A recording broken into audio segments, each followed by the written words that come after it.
sticking with us through the break. We are, of course, back with the official English broadcast of the Overwatch Pacific Championship, and we're going to be talking about video games. I'm just some guy. Joining me here are these two knuckleheads, and we have Fireball coming on up against Hong Kong Attitude. I'm just going to get right into the meat and potatoes of this dish, boys. What do we think about this matchup? I'm a knuckle. What? I'm hungry after that. I'm a knucklehead. You're a knucklehead. Are you hungry for a knuckle sandwich? Hungry for some. Fireball might be. Some Fireball bolognese. What? That just sounds like Fireball, bolognese with too much chili. Well, so Fireball, you can see on the screens, these guys are from Thailand, in case anyone doesn't know already, and well, we've kind of seen them suddenly start to have a bit of a pickup towards the end of the last round robin. That isn't something that has quite continued, at least not yet. But what do we think of them coming into this matchup? Well, I mean, coming into the first round of the second round of the round robin, the first game was against Blank, so got to give these guys a little bit of credit here. I mean, that's a tough team to beat, so all right, cool, they lose that one. This match is the real test because they're looking to break into the top 4. The goal should be to break into the top 3, but you've got to get past Hong Kong Attitude first, and we'll get to March a bit later. But last time they came up against Hong Kong Attitude, who you can see on the screen right now with the clip art icon, is a team that 3-0'd Fireball without breaking a sweat. It just seemed like Hong Kong Attitude created this massive gap between the top 4 and the bottom 4 teams. Marchi have changed that a little bit after they beat Flash Wolves, but if Fireball want to continue their rise, this is where it begins. They have to beat Hong Kong Attitude. Well, and let's speak to the other half of it now. Of course, being Hong Kong Attitude, one of the other temes we actually saw take it, like this is, in fact, it's the closest Blank ever got to losing. Just if we're using Blank as a point of reference here, we've got like a measurement, Yeah, it's this team is worth 2.5 blanks. Yeah. It's not 2.5 of blank of maps. Yeah, because they got 2 out of 5. They're 2/5 of blank. So yeah. Whereas most teams only manage like a quarter. Some teams 0 out of 5. Yeah, Most teams 0 out of 5. They get no blanks. They draw a blank on blank.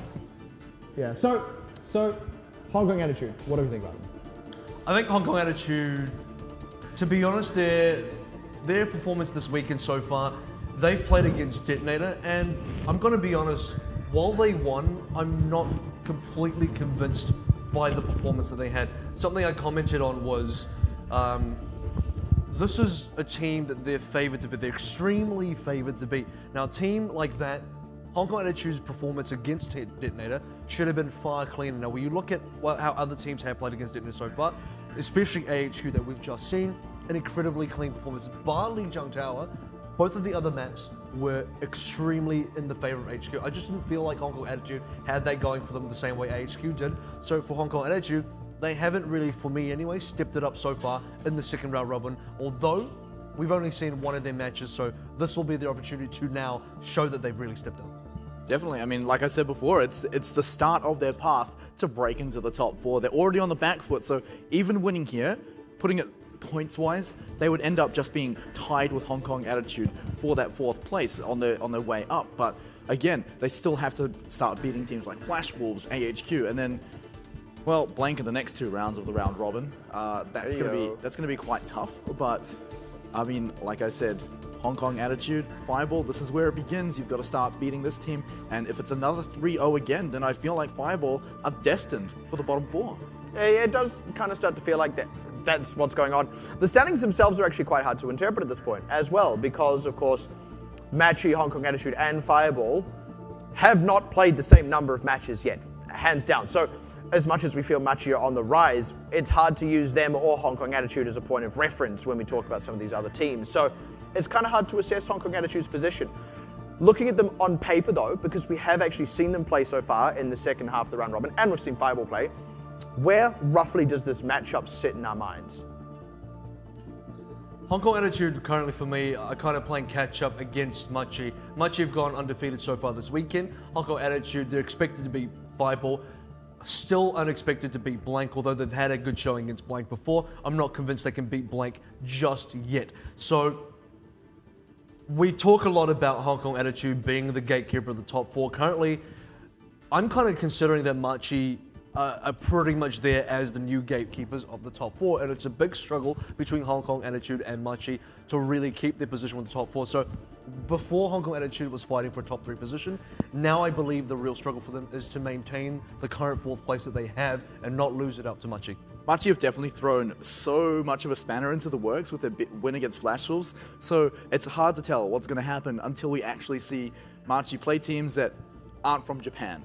We need to see them play AHQ, play Blank, play Fireball, play Hong Kong Attitude, all of these other teams, because we can't really gauge what Machi's effect on this really is. So Hong Kong Attitude and Fireball today is really going to tell whether this gatekeeper style that Hong Kong Attitude are playing, it might end up being gatekeeping the top 5 from now on, but if they beat Fireball, then that's what's going to happen. Yeah, so just to refresh you on the Fireball lineup, for those of you who are just joining us, or maybe seen the team for the first time, Apudo, NZNR, Zalfex, and a few other blokes. What's going to happen here? I'm waiting for this one. Every single time. Apudo's got to do something great. Oh, what yeah.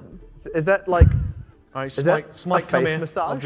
I'll do that on you as well. It's a face massage? That's what that is. I'm just kind of waiting for him to give him like a kiss on the cheek or something. Like, and that's how you warm up before a game. yeah, it's all about getting the face muscles going for the shot caller. They've got to use their jaw a lot. It's true. It's so- actually true. Of course, the rest of the team there, of course, consisting of Kurlos, Rocket, and Ninth.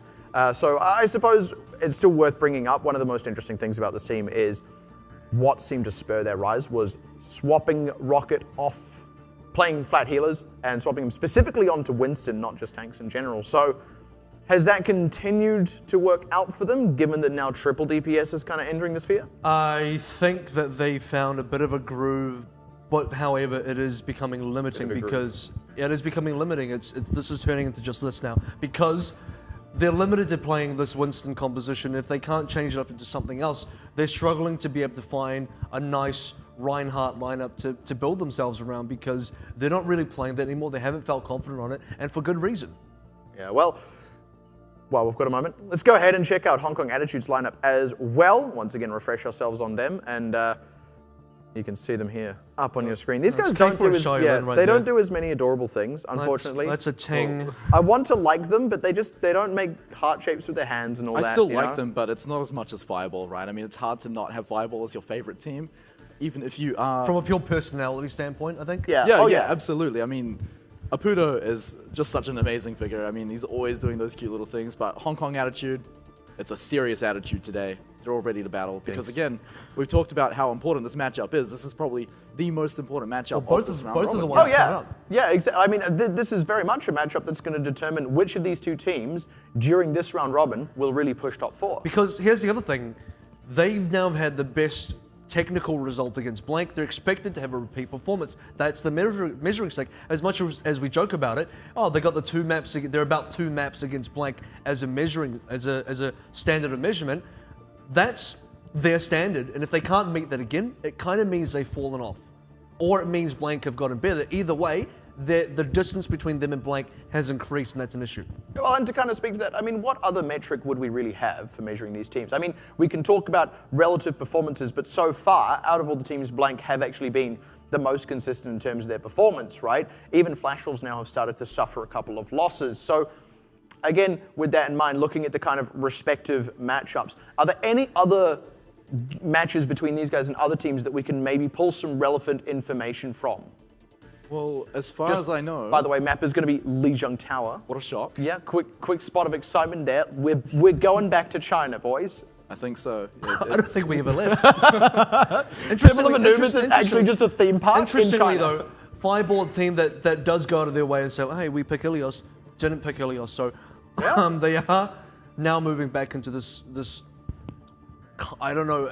I wanted to use the word safe picks, but for Fireball, what is a safe pick? Because their safe pick realistically could be Ilios at this point.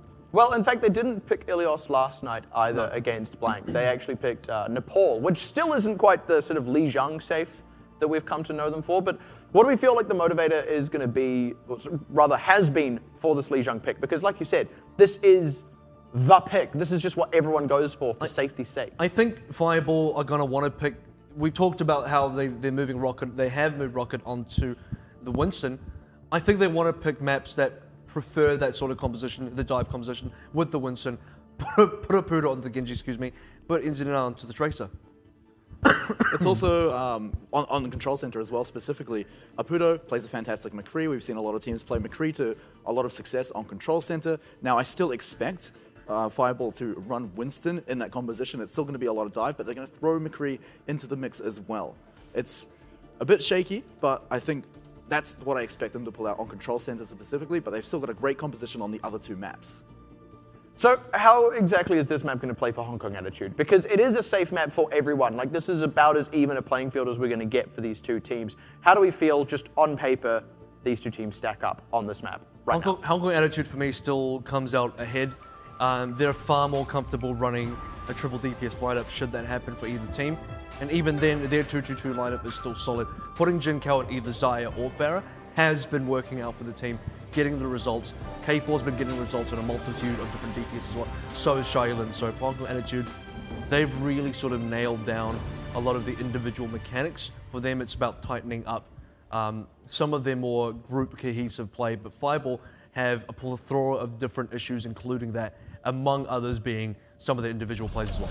You feel Let's just go ahead and get stuck right into the game. A lot to prove for both of these teams for varying reasons, and well, this is indeed the proving ground. I like this move out of Fireball already. I mean, whether or not they'd spotted out the Pharah, this is exactly how you kind of deal with it. Jin Kao have a bit of a hard time sieging onto this point now, but scratch that, they've already fished out the kills. The rest of Fireball not quite finding the ideal location, and honestly, HKA just kind of walking over that one despite Fireball having theoretically good positioning. That's 5 easy kills for Hong Kong Attitude to start things off.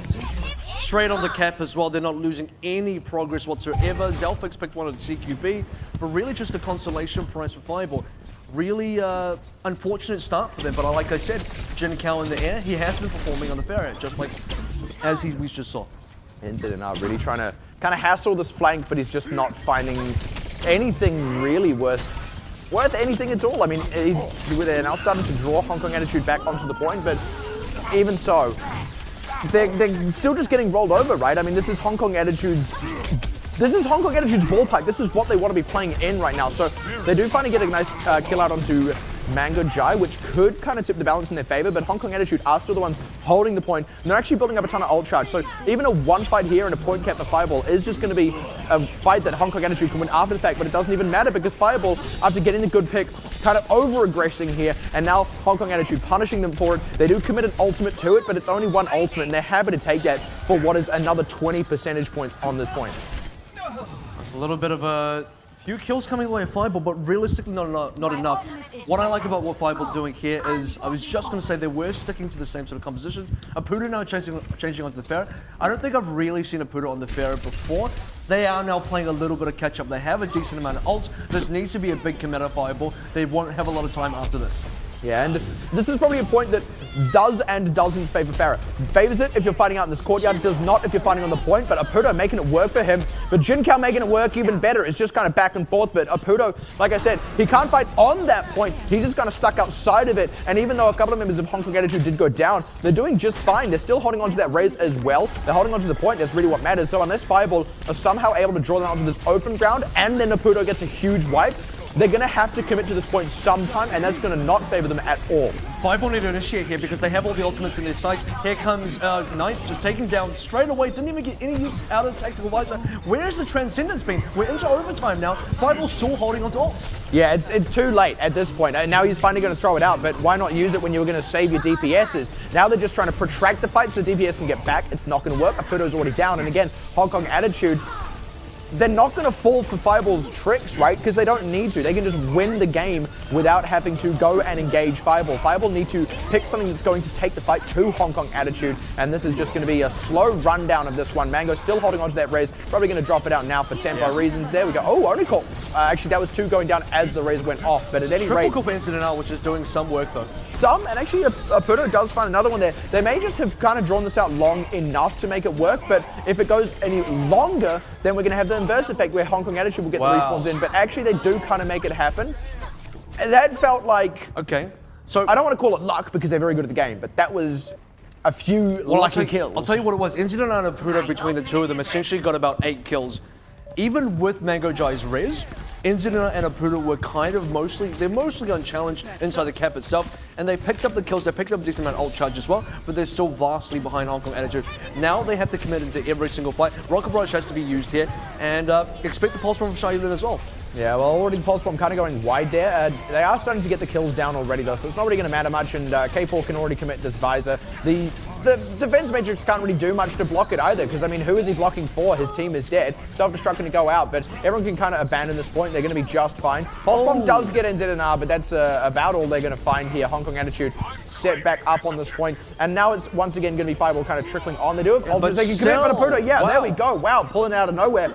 That's such a rough spot for the Pharah to be in, but Hong Kong Attitude didn't seem to anticipate that Apuda would have to go onto the point. I was going to say, as long as Inzina and Apuda are still alive on that cap, they can attempt to turn things around, particularly with the Rocket Barrage. Usually, you're right, it might end up being a death sentence. In this case, it wasn't. K4 already went down. That was a critical pick. K4 was realistically the only one that could actually challenge Apuda once the Rocket Barrage came down. So, Fireball's still just keeping it alive, and that is the definitely dogfight. a shot. Yeah, that was absolutely fantastic, and the boot for NZNR means the DPS is totally out of the picture for Fireball. Hong Kong Attitude should just be able to march onto this one. They do lose Mango Dry. Kurlos as well, committing this Transcendence is actually quite a good call. It's protracting the fight long enough for the DPS to possibly get back in, but Hong Kong Attitude, they are starting to get the frags up, but no, their health bars, they're just too depleted. It's back and forth, but it's back and forth in Fireball's favor. Now, the ultimate committed from Jin Kao, and where HK failed, Fireball succeed. They take out the Pharah in that vulnerable spot, and Jin Kao finds nothing with the Rocket Barrage. And for Rocket, that was a worthwhile Primal Rage. He's kind of flailing around in the cap now, but he completely nullified Jin Kao, completely nullified one of Hong Kong Attitude's abilities to get themselves back onto the cap. We're almost seeing a bit of a reverse sweep here, and for Hong Kong Attitude, they haven't set themselves up in a position where they're at an ultimate advantage at all, and they've already dropped the member. They have to rely on Reds for this fight. Good trade back onto Apuda, and actually taking out Rocket should be good enough as well. The sound barrier is going to be tracked, but never mind, they get the frags back in. Ninth just kind of pulling the weight. Yeah, this is absolutely happening. Ninth can still commit the self-destruct to force Hong Kong Attitude's few members off, and that's if they don't die already. It's really just CQB who can try and play cheeky on the point, but he's just going to buy seconds for the team to respawn. It is still going to be trickle kills, and Fireball have the ultimate advantage. It would have to be out-fragging here if HKA is somehow able to secure this. Now, that did happen before with Fireball, but that's because HK played into Fireball's position. Fireball not making the same mistake. They're not going to play into something that favors HK. They're going to force HK onto the point, but HKA are now kind of pulling it out. They've got the individual skill. I would say it's still anyone. Well, they did for a moment, but now they don't. Fireball kind of swung back. They found their feet one more time. As long as Apuda and NZN are alive, they're gonna be able to get the damage done. K4 goes down again. This is a big problem. Apuda does die. NZN is still alive on the point. The overtime's gonna quickly go. Okay, there we go. The Raids actually might just swap it out because, swap it over, in fact, because Apuda and NZN are both committed the ultimates, and actually Fireball don't have much to go on here. Shaolin still has his, but they're still not securing kills. He only got Rocket, and already the rest of his team is dying. Jin Kao, he has a hard time staying on this point long term, but he needs to be on the point because they haven't got the cap. And now he's just going to go down because, like I said, he had to step on the point. It still just trickles in. There we go. Woo, they really drew that out, and it did look kind of dicey for a moment, but HKA kind of lost their plan in terms of positional play. They didn't actually have one going into the second part of that, and Fireball, they had a plan, it wasn't working, but then HKA played into it. Fireball clutched that one back so tightly for HKA. I want to say a big part of their downfall was a bit of the Flash Wolves effect, a bit of Flash Wolves syndrome, where even though they started losing, they didn't pull back, they didn't reconsolidate, they didn't reassess the situation and say, okay, we're actually losing. Let's take this a little bit slower. Let's actually work together a little bit here instead of diving in player by player, trickling in, consistently feeding in kills, which is exactly what Hong Kong Attitude ended up doing. They did that for the entire 100% that Fireball capped out on. Hong Kong Attitude had a bit of a moment where they're like, why are we not winning? Let's throw bodies on the cap harder. Maybe we'll win. And they didn't. Well, in any case, Control, Command Center rather, bit of a different kettle of fish. So a few of those same things don't really work, and the Pharah not really a factor here at all. So Fireball can't use that same kind of positional trick that they did to kind of bait Hong Kong Attitude into something unfavorable. But already this opening skirmish kind of going the way of Fireball, just positioning. But never mind that, the frag's starting to come through now in favor of Hong Kong Attitude. So just, once again, actually, despite good positioning from Fireball, Hong Kong Attitude are just winning these opening skirmishes.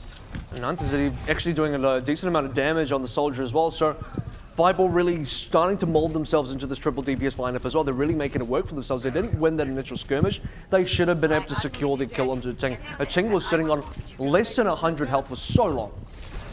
And now they're trying to do this kind of advanced defense, but they don't quite have the ultimates to back it up here. They haven't really got the Earth Shatter yet or the Graviton Surge. But getting the pick on NZNR, he was the one who kind of snuck past it. It was good. Oh, but look at this from Rocket. Sneaky beaky. I've reached the objective. This is, at the very least, it's going to draw Hong Kong Attitude back. Actually, early pick onto a Tang is really, really huge for them because now it's actually kind of favorable for Fireball, and Ninth has got himself into a good position here. They're going to get a cap back, just kind of getting sneaky, and like I said, Hong Kong Attitude didn't really have the ultimates to support the kind of defense they went for, but they went for it anyway, and Fireball kind of punished it perfectly. 2 ultimates committed out of Fireball, just enough to get them through as well. Couple of defensive ones, couple of support ones coming online, so Fireball going to be able to get in control for Hong Kong Attitude. I don't think they got enough of a lead. 37% isn't really anything to write home about just yet.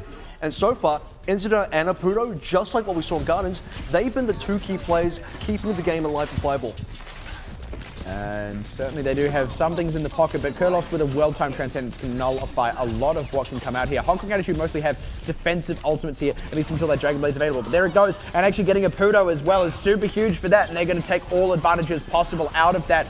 They're taking their own inch and then making the mile of it now as K4 zoning Rocket off to the side. He ends up taking a dive, and without really committing anything at all, Hong Kong Attitude are just going to win this fight through sheer kills. Yeah, well, that's unfortunate for Fireball because I understand why the Transcendence was held. You want to be able to use it to counter an offensive ultimate like the Dragon Blade. Hong Kong Attitude didn't even need to do that. Like you said, they got it through with just pure kills, no ultimates used in Fireball. They ended up saving. It did end up being a mistake, but the good news is they come back with a huge advantage. This is where Hong Kong Attitude's ultimates can really start to impact things. So Fireball going to open this off with a sound barrier, and there's not enough to save K4 out of Hong Kong Attitude. That is not good news for them. Ninth not getting too much with the tactical visor, but it's enough pressure because he's uncontested that this is going to have to be the team backing off here. There should be a spawn camp as well. These members should all fall down. It's going to be full 6 kills, I believe, for Fireball. Ninth, his position was so critical as well. Just kept managing to catch out K4 unattended. K4 had no idea he was being shot down by Ninth, but now he's going to learn. The only thing is, I feel like their ultimates are good for capping the point. They're not so good for defending the point. Just if you look at what's available, I mean, they need to get a lot of mileage out of really no crowd control at all. I mean, sure they have Rocket, but that's not the right kind of crowd control. They can just kind of keep the team a little bit scattered, but you want that when you're fighting an entrenched team. It's not as useful here. The longer Hong Kong Attitude wait here, the better Fireball get. The ultimate's coming online. Graviton doesn't catch enough. Only the one, yeah, Zalfix, and he doesn't actually have the ultimate to commit anyway, so they do get a good amount with the ultimates they commit. They did commit pretty much all their ultimates, but Fireball, actually, no, never mind. They did commit the Dragon Blade a bit too late there, right at the end when it wasn't going to swing things around. In Hong Kong Attitude, they're able to get the fight through with all their resources used, but also drawing out pretty much everything from Fireball. This, however, is where the Winston Knot can help Fireball. Yeah, will be. Ulta progress is really close as well, and both teams are pretty starved of Ulta at this kind of point.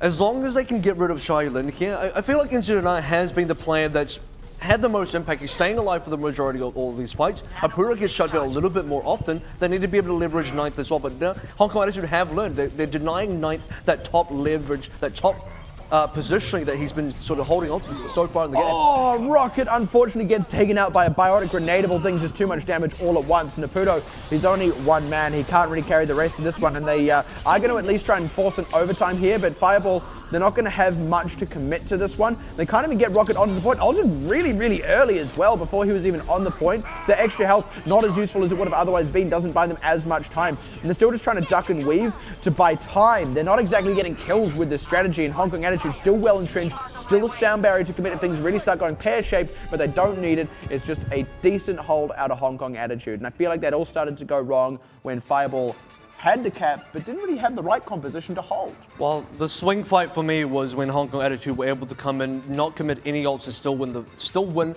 purely based on damage dealt with their normal attacks, with their normal basic abilities. Nothing committed, nothing spent by Fireball either, but that needed to be a fight where Hong Kong Attitude had to commit for Fireball to get in the lead. So when Fireball came back, they were still kind of in the lead, but only by one ultimate. So not enough to leverage a big advantage for Fireball. Yeah. And it really didn't give them the momentum to finish the game. And they weren't, team fight oriented ultimates, if that makes any kind of sense. They didn't have anything like an Earth Shatter or a Graviton. They just didn't have the right kind of composition for that. So without the tactical visor, you're relying on a Pluto's Dragon Blade to team wipe. Anyway, coming now on to Night Market. Ting low again. This could be a kill. Actually, he's able to just barely get healed off in the nick of time, but already again getting pressured out. So one more time, Fireball starting with a great position here. They're not really pressuring Apudo just yet, but once again, how many times will history repeat itself? It is actually Hong Kong Attitude still getting the kills through, and despite the positioning, Fireball are not closing out the kills. And they should be, because this is the second time now at the start of a game, they get one play extremely low, attained both times. Both times they don't secure the kill. They did it on Night Market too. Sorry, on Gardens. Yeah, so for 3 times in a row now, they've failed to secure the early kills where they get the early damage output. And not only are they getting the early damage output, they get the early positioning as well. They're losing all the way around. Finally, they're able to pick up these conversions, and they should get a cap off this. They absolutely should, yeah. And this was actually just them committing, whereas before I think they were getting players low, and they were a little afraid to go all in case the trade backs happened. But because they failed to go all in, the trade backs did happen. Hong Kong Attitude crucially actually making some swaps off as well. Means they won't really have any ultimate advantage coming into this at all. Fireball, as long as they don't get any other people picked out here, they should be able to hold this. I say should. They may still not. I think K4's going to be in a really difficult position. You can already see he's struggling to find good footing because everything can dive him. He's just here to counter out Apudo. Jinkao actually set himself up on the point to try and force Fireball onto it. It sort of worked, but Fireball still in enough of a good position over the rest of Hong Kong Attitude. K4 finally finding some good angles, and they are going to try and come around this back side of the point. But again, Fireball should still have enough ultimates to hold this one down. Even with losing Apudo here, they've got the Transcendence going to open up with this Tactical Visor as well, and there's only so much any of the members of Hong Kong Attitude can get through this, but never mind, they still found the picks, just people not quite covered by the healing zone. And again, how many times will it happen? Hong Kong Attitude just getting kills where Fireball are not. Well, it's a good Transcendence by Mango Jai as well, just to really secure things, entirely negated Ninth's Tactical Visor. And Fireball, they lost Apudo pretty early on in that engagement as well. They really needed to leverage Ninth's Tactical Visor to get the damage back out there. So for Fireball, they are still ahead, and I do believe they have the power to get back into this fight. K4 has Attack Visor now though, which means Apudo is in a lot of trouble.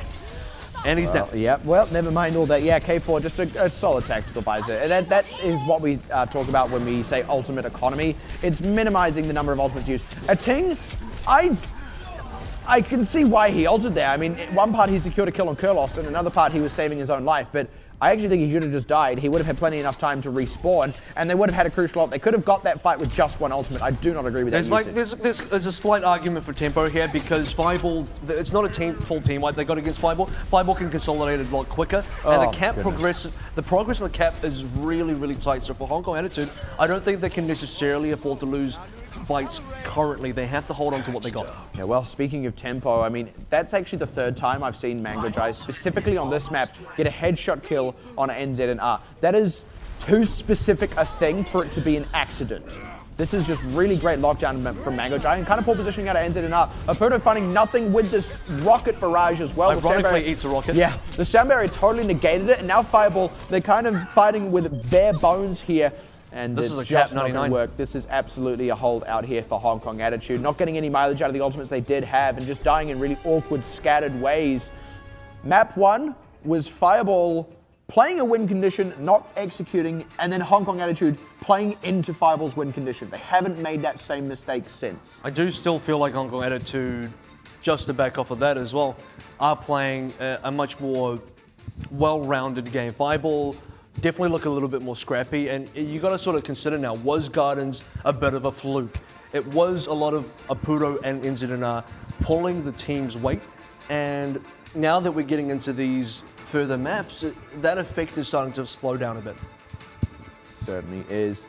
And also, to note, Fireball, because I touched on this earlier, we are seeing them running triple DPS, and they're actually really struggling to find their feet with it because they seem to be defaulting to it even when they maybe need things more like What I think they're struggling to find as well is a good time to use Transcendence because they're holding onto this a lot. And while it may be good to wait for it to get to counteract an ult, realistically they're losing a lot of fights because they are saving it also. So yeah, there is nothing wrong with a tempo Transcendence. This time though, it's actually CQB getting picked off. Fireball getting the follow-up on the opening damage, and Jinkao, this is not favorable for him. He can't really attack onto that point. He can only shoot rockets in, and that's pretty negatable. So this time mercies on either side. Yeah, this time Fireball actually execute on the good open position. Now HKA are forced to commit to this one, but ZalfX caught outside of the point there. They are getting some good trades back though. Forcing on Hong Kong Attitude's hand and making them try and get on this point is biting them. Because These are better trades for Fireball, to be honest. Fireball are killing Hong Kong Attitude as they're coming into the point, but they're still getting caught out of the point when they shouldn't be though. Now they just got to deal with Jin Kao. I mean, Fireball got rid of 2 DPSs out of 3. And Jin Kao kind of had a lot of free time there. He went after Apudo, got Apudo down, which ended up being a suicide. They're going to get a cap here.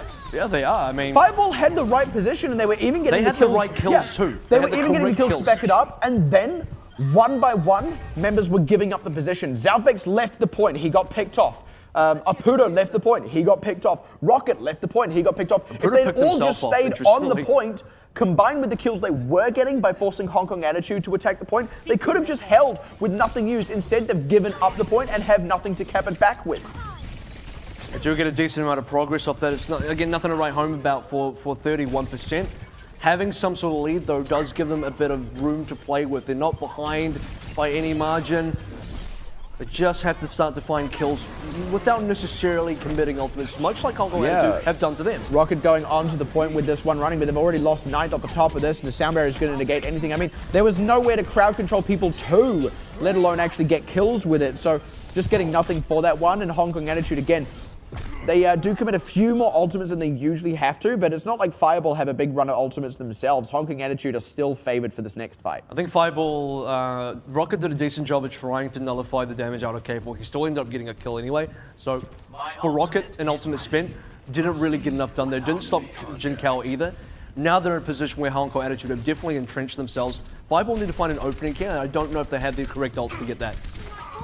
Certainly struggling and not really getting the frags to back it up. As I say that, they pick up K4 and NZNR hunting for Mango, not going to find it though. CQB, these supports are keeping each other safe on Hong Kong Attitude, and it's really great. It's totally negating the work that NZNR could be doing. And again, they're just kind of struggling now to get further kills. This is a good transcendence. Honestly, Kurlos take notes. It has completely negated any kills Apudo may have gotten, and they don't have any other DPS either. The flankers were already dead, so Hong Kong Attitude, again, minimal ultimate usage. And in terms of tempo, like, Mango Jai was able to use Transcendence just to keep their presence on the cap. Now they're up to 90%. Yeah. I'd say that's worth it. Although he didn't get an ultimate out of it, they are getting such good mileage on the progress. It has been worthwhile. They don't have the ultimate advantage. They can afford to lose this fight and then get the ultimate economy in their favor and win it because they got it up to 99%. But they might not even need to do that. As Fireball only getting 1 kill with the 3 ultimates they've currently committed. They're getting traded back on. Here we go. Now they're starting to close it out. They didn't close it out with the ultimates themselves though. So now they're out of ultimates. Hong Kong Attitude don't have to take a fight to even up the score first. They can just take a fight. I find it incredible that you're absolutely right. Fireball committed 4 ultimates during that. Not 3, that was definitely 4. And they didn't get any kills during the ultimates. It was post-ultimate fight that they started to pick things up.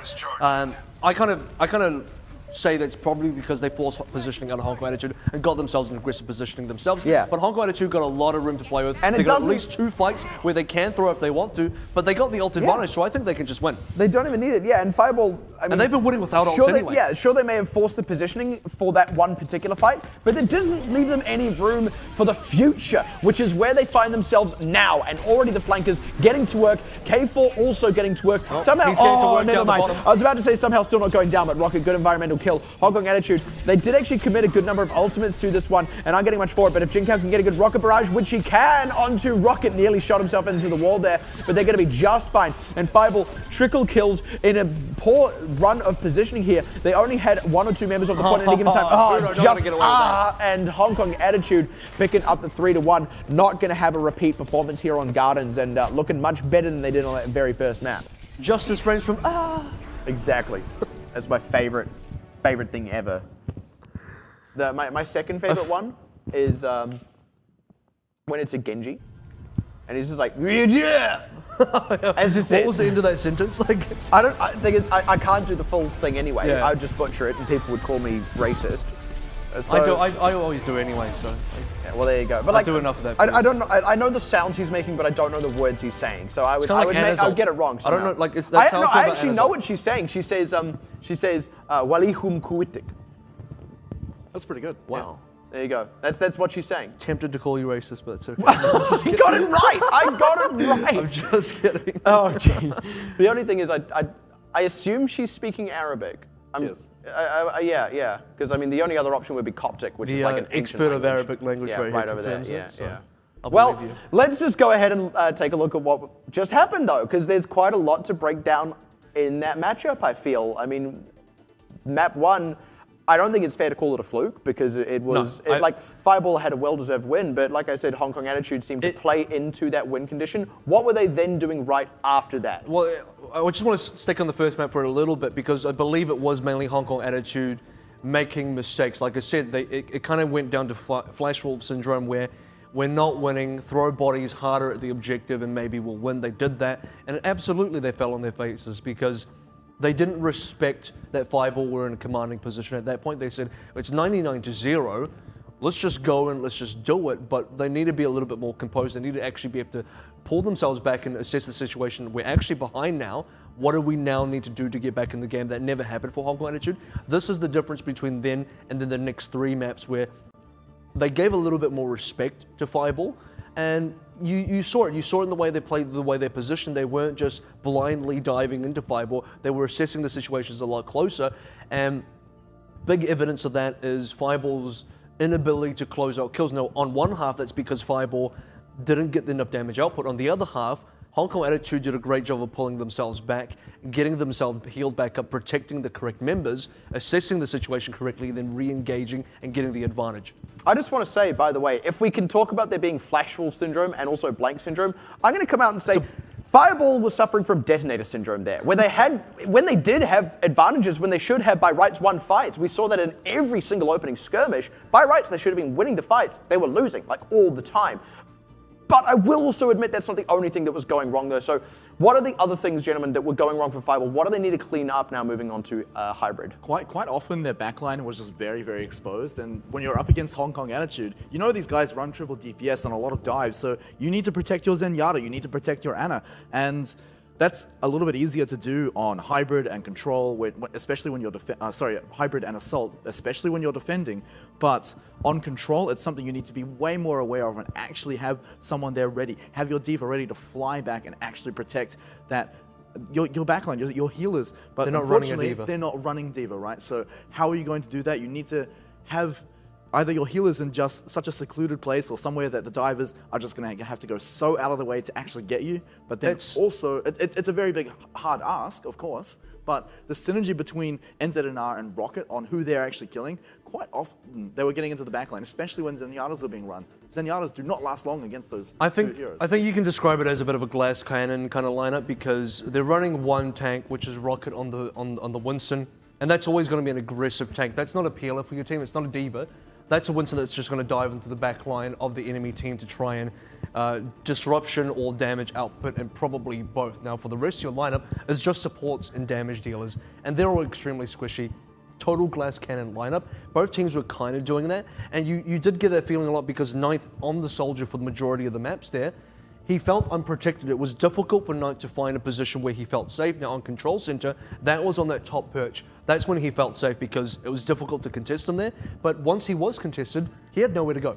And we know that that's theoretically a weakness of Fireball. I mean, it's their only strength and their biggest weakness, and now clearly other teams have started figuring it out. They can only use Rocket on Winston. But gentlemen, I want to turn our attention now to the next game, because we have just had the map lock in. It's going to be Hollywood. King's Hollywood. It's going to be Hollywood, which is, I think, the map we've seen the least of. We've actually seen now more Aikenwald than we've seen Hollywood, if I'm not mistaken. I think we've It may be even, but in any case, we very rarely see this map. This is also Hong Kong Attitude's pick.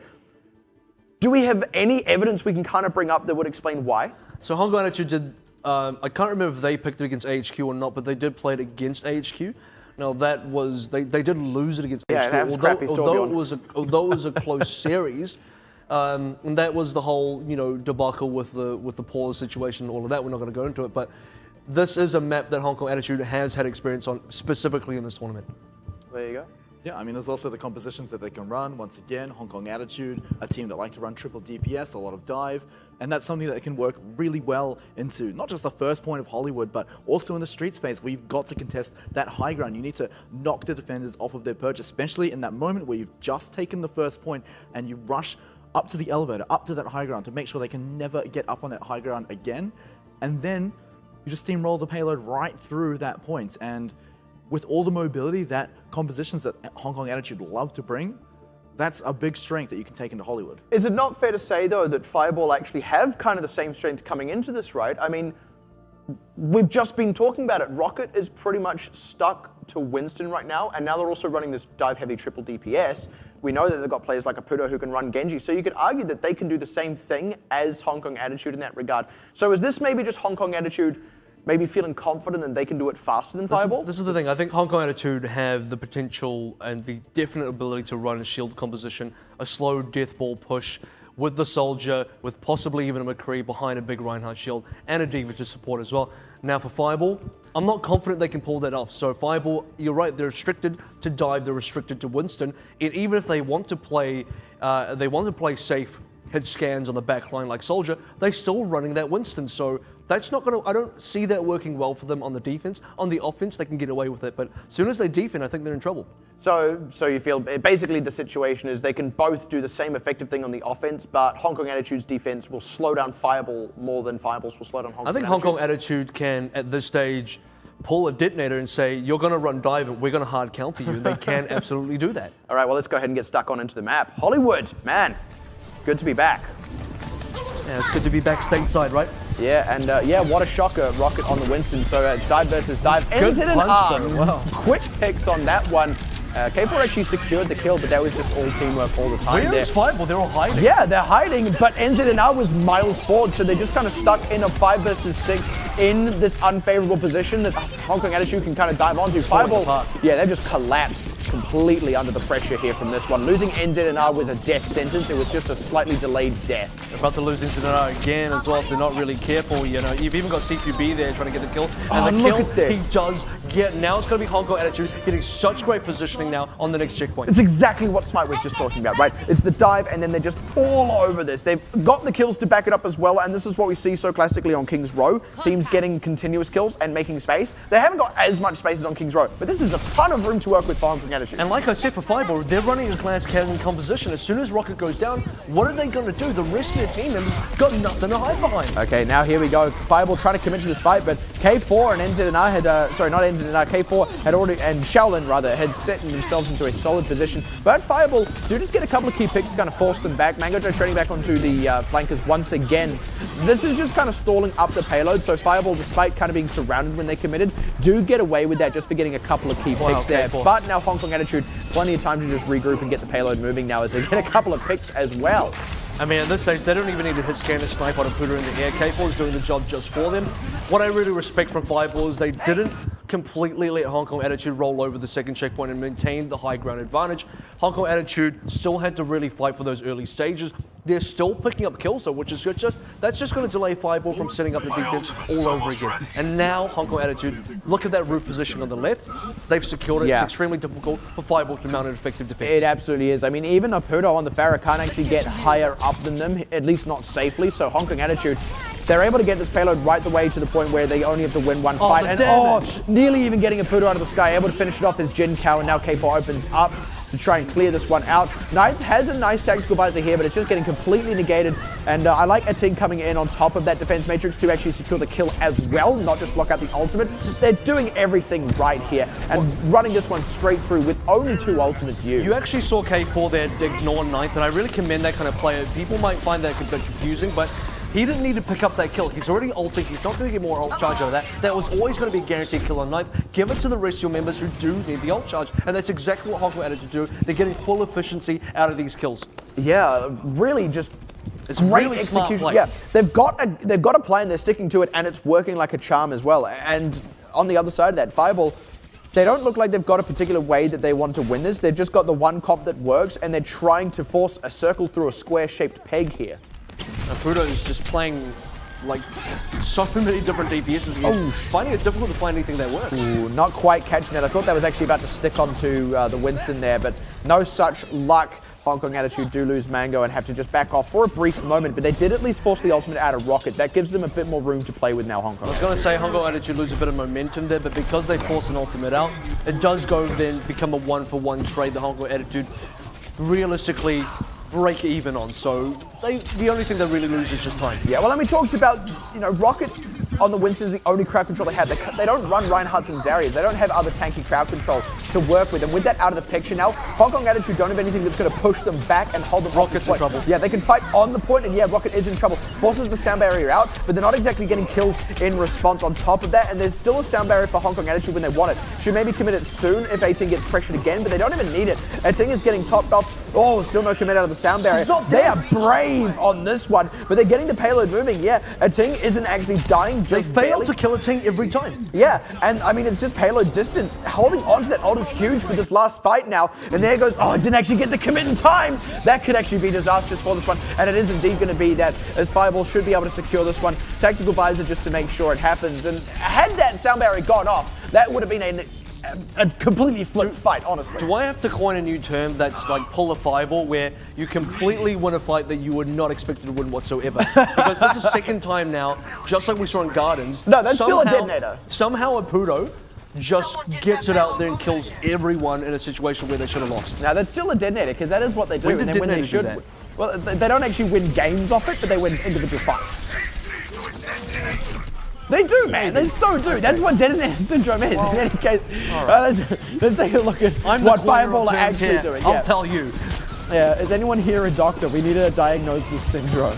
Let's go ahead and honestly, Jin Kao now onto the Zarya should be able to do the last little bit of work they need. And again, Rocket out of the picture, close to the ultimate, no crowd control available. Zal's getting picked off. Jin Kao absolutely doing the work on the Zarya as they get the kills on through. Now ready to kind of careful Fireball in the base here as they run down the soldier. Even get the kill on Knight when he was actually in the healing field. Where's Rocket? That's enormous. Rocket only just respawned, and all he is now is a health bar on the point, and it's a health bar that gets absolutely run through. That is an amazing time out of Hong Kong. And Attitude, like I really. said, you know, you called it. I said where's Rocket? You said he just spawned. So that means he died pretty quickly to start with. And when Rocket goes down, hey presto, you just lost your only tank, all of your main HP. The rest of your members now run around like headless chickens because you're running a triple DPS defensive lineup against a shield composition where you're not even running a shield to start with. Yeah. And the thing, like I said, once Rocket is out of the picture, no tanky crowd control. Absolutely none. It's not like, you know, when your Reinhardt dies and you can still get a Graviton Surge off or vice versa, right? They've just got nothing. They have no frontline whatsoever. And the DPS is exposed. That's when Hong Kong Attitude's DPS can just start rolling over fireballs. I mean, that's just maths. And because a Ting doesn't die, or they fail to kill a Ting, so what could actually happen is, yeah, you lose Rocket, but you trade a Ting, suddenly it's even and your DPS can go toe-to-toe with the other DPS on the other side, except that doesn't happen because a Ting always lives on like 10 HP or something crazy like that.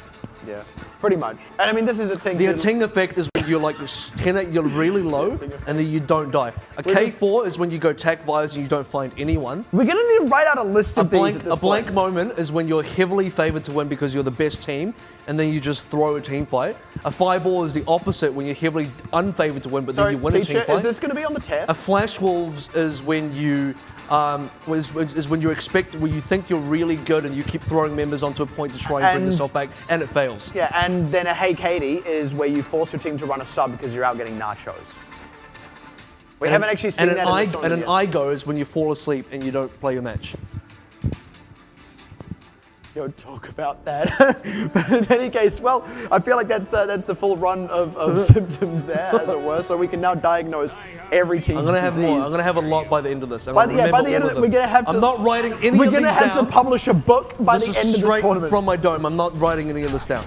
Yeah, well, here we go on the second one around, and I will actually say Fireball should be able to deal with this. CQB pulled in a tank. He lived. We're not doing. I'm not doing this. We can't just cast the entire game in relative terms. Let's just talk about what these guys are actually doing. But in any case, Fireball actually should be able to break this one wide open. NZ and are in a good position here, and they've got the right kind of comp to deal with the Torbjorn. There you go, CQB actually out of the picture, and keeping the harassment alive on the backline. He's keeping the soldier busy. Fireball needing to take advantage of that and get onto the point and deal with the rest of the count. But they're not. While K4 was busy and CQB was dead, Fireball were failing to commit, and now they're getting pushed back. That's really unfortunate. I mean, Fireball, what's going on?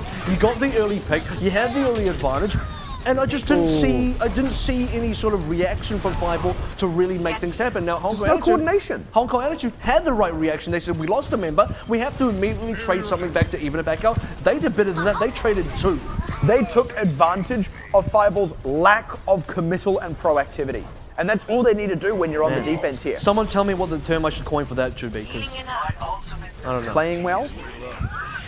Playing Overwatch correctly. Yeah, playing is what Overwatch it is. correctly. That is exactly what that is. Here comes the dive in again, and this time they're going to go ahead and commit a Transcendence at the perfect time. This should be all they need to get this fight going and maybe even secure it out. In this case, we'll get something crazy here. But he can't really close it out, finally getting taken out. He only got a Pudo in that one, but suddenly they're getting trades back. And I don't really know where from. I mean, Fireball are just not finishing the job. They committed things at the right time, but they didn't actually finish the job. I mean, that's just Fireball in a nutshell so far in Hollywood. Fireball in a They get a nutshell. start, and then they don't actually do anything with that. It's like whoever is meant to be making the call of, okay, now that we have done this thing, now that we've laid the groundwork for a fight, we can commit to the smash fight. that fence. We see so many teams doing the opposite, right? They commit for a fight without the groundwork get rid of being that. laid. Fireball only lay out the groundwork and then don't commit to the fight. At least not properly. They're not getting the lead anymore. I mean, No more railings to smash, they're just going to go for the Pudo fight. kills himself as well. Get out of this situation. Now we're in the silly stage of Torbjorn where you are able to just get armor packs out for your entire team. Molten Pour goes down. Molten Pour is like a molten core is where it's like the metal is gold, but a molten pour is where it's like iron. That's pretty good. I was more thinking about something else, but like you pour it. Anyway, I'm not even going to Okay, go all into right, that. sure. That's just wicked. We're moving. I was thinking of the kind of pour that I am. Here we go. Once again, groundwork laid out. Now let's see if they actually commit to this one. Never mind all that jazz. Ends is now stuck on the side, and the rest stuck in a graviton as the self-destruct comes through. That's a lazy Titan. Yeah, I will. Stop it, man. I mean, credit where credit's due. Actually, Hong Kong Attitude stopped Fireball from following up on that groundwork if they had wanted to. But even so, I didn't actually see Fireball going for the follow-up, at least not properly. What Fireball done extremely well is they've shut down CQB on Torbjorn multiple times now. They've nullified the effects of Molten Core. But That was a molten realistically, that's about all the advantage they've gotten so far in the game. They haven't gotten too much more out of that. Kurlos is dead. They don't really have time to wait for him. Again, Now Rocket Rocket's down. dead. And again, No like, front line. Yeah, now they have to commit to the fight without having time to lay down the groundwork, and there's no way you can win that one. Ninth already out of the picture as well. Like, unless they pull another detonator and Apudo gets a crazy run of kills, this is all over already. First held for Hong Kong Attitude. We thought this was even going to be something that Fireball should be able to do, given what they're comfortable playing, but no committance to the fight, absolutely none, and well, they kind of shot themselves in the foot, you know, having already done the setup. Almost kind of feels like it's very similar to what Detonator have done so far, and you've used this already, but you said it does feel a bit similar to Detonator because when they do get an early lead, they fail to be able to capitalize on it. Now Detonator take that to the next level because not only do they get an early lead, but that's just for the entire map. They get a massive early lead on a whole map and then drop the whole map. Fireball do that on a micro level within fights themselves. So I suppose I want to ask a bit of a question here, right? Because one of the things we want to take away from this matchup when it's all said and done is where do Fireball sit in the rankings, not in terms of raw score, but in terms of potential where they might be able to go, right? Are Hong Kong Attitude actually looking really good here? Or are they looking good because Fireball are just failing to execute? It's going to be difficult. I think the next match against Blank is going to be the test where that gets answered. I think so far Hong Kong Attitude, yesterday against Detonator, they won, but I don't think it was very clean. I wasn't extremely impressed. This time around, Hollywood was much better. Yeah, this is looking cleaner than yesterday, But yeah. Lijiang, I got a couple of questions because I think they let that Gardens go when they shouldn't have. And maybe it's just one example, maybe it's a very singular example, but it sticks out. Yeah, It your thoughts, really Mike? sticks out. I think taking what we just saw in Hollywood into account, it shows that they're really good at exploiting something that another team can't use. I mean, we talked so much about how Fireball are locked into that Winston composition, and we said it all the way back at the beginning of Hollywood was they can run their Winston composition on attack, sure, but can they really run it on defense? because it did not work out for them at all on the first point. They got rolled completely at the start of that within seconds, and then still struggled to defend after that. So Hong Kong Attitude played that out great. I mean, picking Hollywood's a great start to that, and then going on to when they defend, they bring out their shield composition. They even throw a Torbjorn into that, because what are Fireball going to run? Hey, look, it's the Winston composition once again. But look, we've got a composition that can actually deal with it. We've got Torbjorn, we've got a whole lot of shields. How are you going to break through that? Because Fireball looked like they just couldn't. Yeah, we kind of theorized about why they were picking Hollywood, and we actually did kind of hit upon it, but I mean, now we've seen it in action and it's plain to see, right? The Hollywood pick was really clever, because it wasn't a Hong Kong Attitude going, what's good for us? It's going, what's bad for the enemy team? And it's not actually something we've touched on yet, but that's the other half of map picking that we haven't seen yet in this tournament. We touched on, Fireball, they like to pick Ilios because it's good for them and so on and so forth. But we haven't seen teams going, I'm going to pick this because what is the other team going to do on it? And I think it's quite a smart call. So when you actually get the opportunity to do that is when you're a good enough team that naturally everything is good for you. Then you're at a level where you're picking against the enemy team. If the lower level you are, you're picking something that's good for you because that's more important, that has more weighting. When you get so good you're blank, everything's good for you, you're now only picking to beat the other team and only picking to say, this is what the other team's bad on. We're just good overall anyway, so it doesn't matter. And I mean, coming out from the map options as well, we're on hybrid, so Hollywood's one of the only maps they can really do that on. I mean, you've got Kings Row, Numbani, both maps where dive compositions that involve Winston can actually play well on defense, because there's a lot of different levels that you can be jumping up and down between. So Winston does an open play well area, exactly, the space right? is more open. And then you've also got Eichenwalds, which is something that I mean, I think dive less so, composition, less so. yeah, less so in this case. But if you're picking out of Hollywood and Eichenwald, I'd say most teams are going to be more comfortable on Hollywood. Well, let's maybe think about what Fireball now are going to be comfortable on moving forward, because we're going on to Escort, where dive doesn't struggle. Not Escort, Sorry, Assault. you're not Escort at all. Assault. Volskaya. Volskaya, because You reckon Volskaya's first checkpoint, you sit on the back, super open area, you want to run dive on defense, that's where it might work out for you. Yeah, I can see that working. I mean, we've also seen previously Fireball have tried to run the same thing on Hanamura, and I think to a point that can work, but generally on the first point, especially on Hanamura, you have to let the enemy team through the open doors, because as a dive composition, you're not going to hold them at that choke point. You're going to be holding them, like AVRL said quite often, in the open ground where there's not a lot of line of sight issues. You can just jump straight on top of them. And Hanamura, you can do that on first point, but I still think It's not as open. It's not nearly as good. Volskaya is definitely a better option. And And Temple is definitely not as open. And certainly on Hanamura as well, on that second point, you can actually do that. You can kind of run that dive, but you can only do it once the enemy team has got themselves onto the high ground, which runs the risk of them being so well set up on the high ground, your dive doesn't matter, because that's more like being the attacker, isn't it? So I suppose the thing I want to go on here is, assuming it's Volskaya, how then does that fare for Hong Kong Attitude? So Hong Kong Attitude have shown that they can still play dive as well. I mean, they showed it on Yeah. Hollywood there.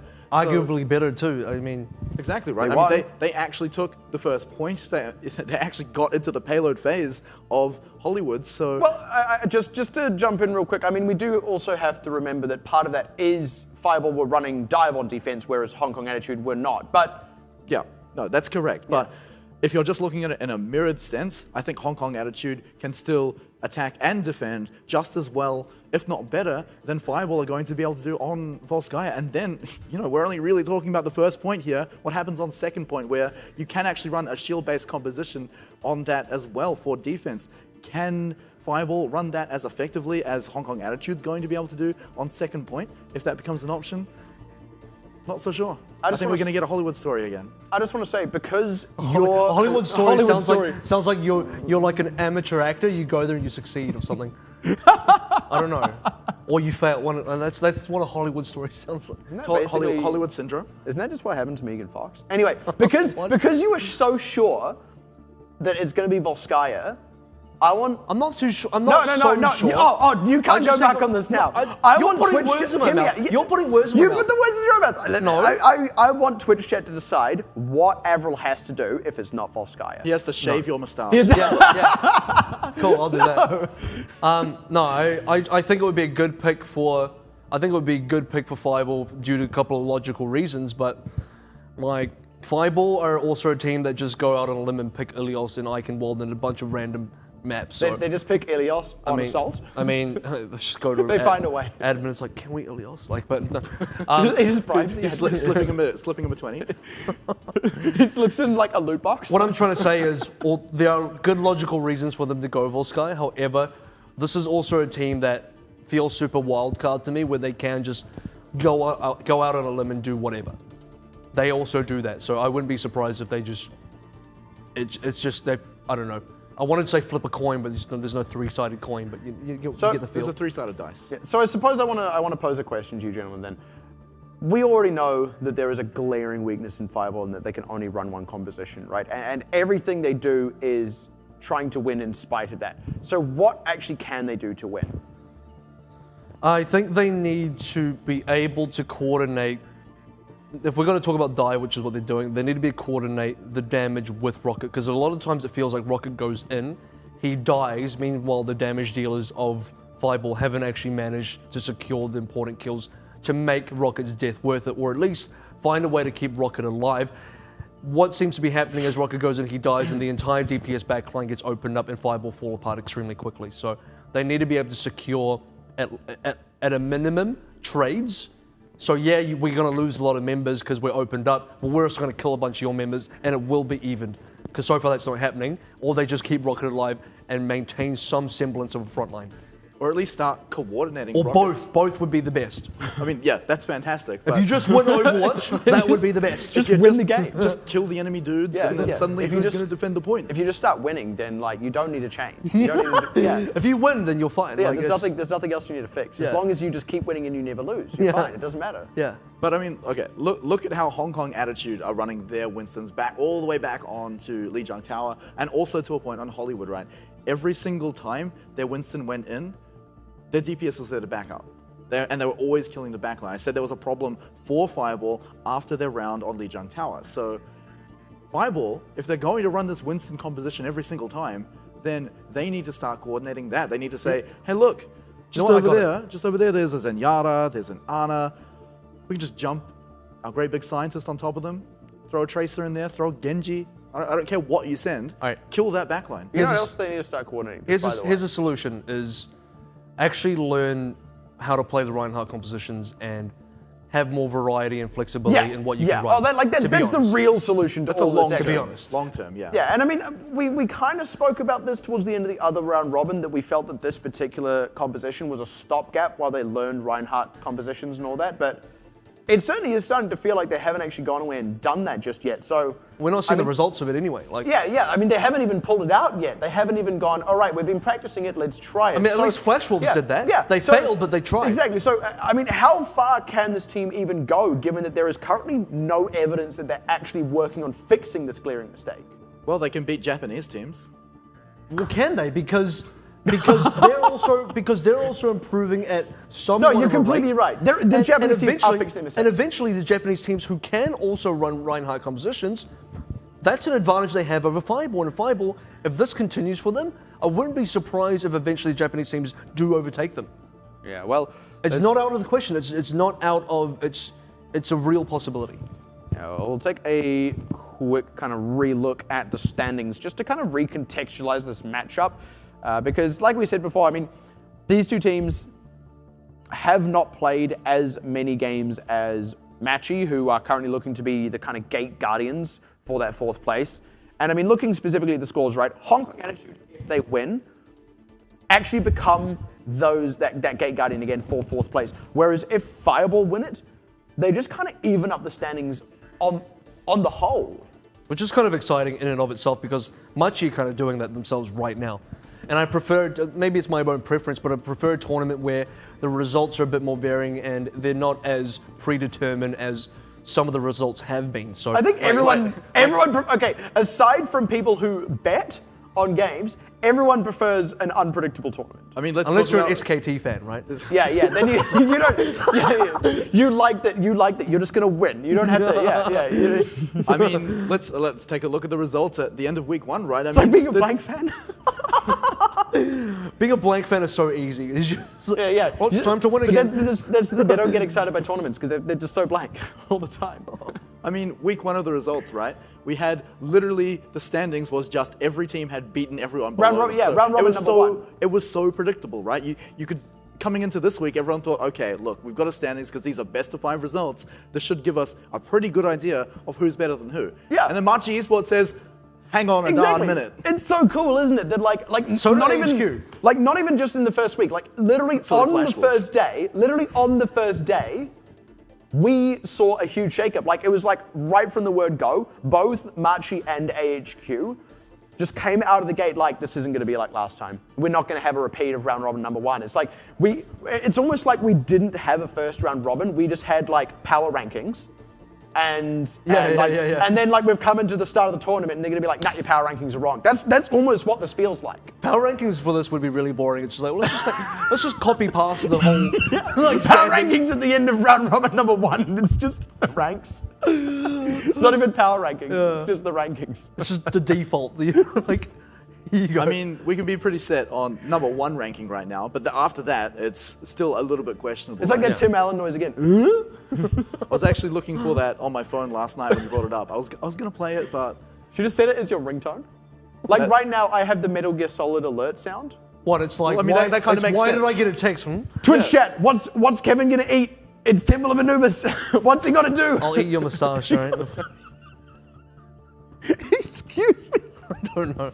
I don't know what that means. Please don't do that, or at least Okay. wait for me to leave. Okay. before You said you started this. Turn off the camera. I said shave his moustache. Okay, don't so eat his gentlemen, moustache. the map is actually going to be Temple of Anubis, which we actually felt was the worst in terms of what might favor Fireball. I think so, Temple and Hanamura would have been similarly bad.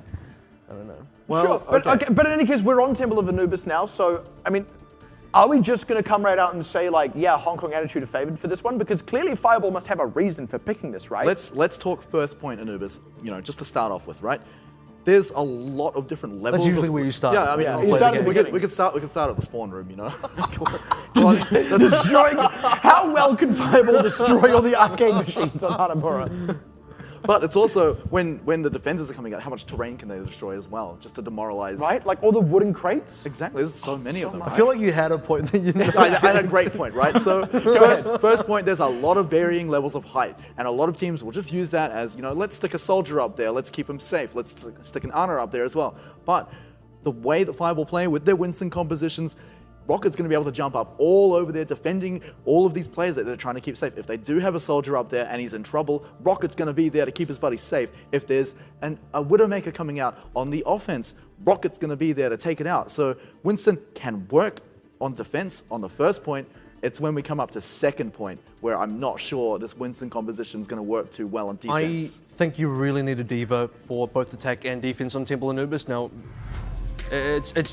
not Diva's just good in general right now, but for Temple and Anubis, where you've mentioned slight height variation, Diva covers that. You've also got a lot of strong, very narrow choke points. Diva's matrix is perfect for that as well. So on attack and defense, running both Diva and Winston, if you're going to do that, I feel would be the way to go.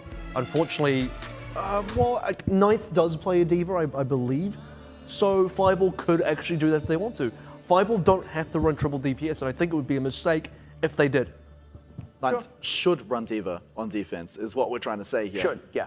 It's And attack. I mean, and attack as well. But I mean, it's defense matrix, such a strong ability. I know you agree with that, Avril. I think defense. You agree with that a lot. I kind of want to jump on something else here, though, because you sort of mentioned it, but you were talking about it with regards to Hong Kong Attitude, and that is pulling out Widowmaker on offense, because I feel like it's something Fireball can certainly do, but a weakness of theirs has been following up once you lay the groundwork, which is what the Widowmaker does. So if they fix that mistake, is that actually a more viable thing for them than just going straight dive on offense? I don't think Widowmaker is going to work out too well. Do you think for they're going to Fireball. fix it in like the gap of one map? Like, I don't know. Maybe. It seems a bit sudden. Well, I guess we're going to find out, because here we go. Let's jump on into Temple of Anubis. Well, Puto's already on the Widowmaker, so you're not that far off. Yeah, I mean, you guys can all go I feel like she is just the groundwork layer. Like she's Well, her okay. profession is okay. laying the I'm groundwork. gonna speak specifically about what this does. Right, you get a couple of picks, and if you don't get picks, you force the enemy team into a defensive position, which you must then dive upon. Now, my question is, can Fireball do that second part if they do the first part? And so far, it is actually looking like yes. Oh, they're doing the first part, but they're doing the second part. They've dived straight onto Hong Kong Attitude. They're getting everyone out of this one. Just tons of work being done by Nines. That was perfect execution from Fireball. So you know what? They did figure it out in one game. Yeah, don't count your chickens before they hatch because they haven't completed the map yet. All right, I'm going to count them. There's 6 of them. They're all on Fireball and they're alive. We'll see. The big bad predators from Hong Kong Attitude might have something different to say about that. So this is where Fireball need to snowball. Absolutely. I feel like that's the only way they really break this. Okay, so Apudo does change to Soldier, which I kind of agree with because the Infra site, we've talked about this, kind of average, kind of subpar for snowballing. Soldier probably a little bit better here. Losing the ultimate charge ultimately doesn't have a huge effect.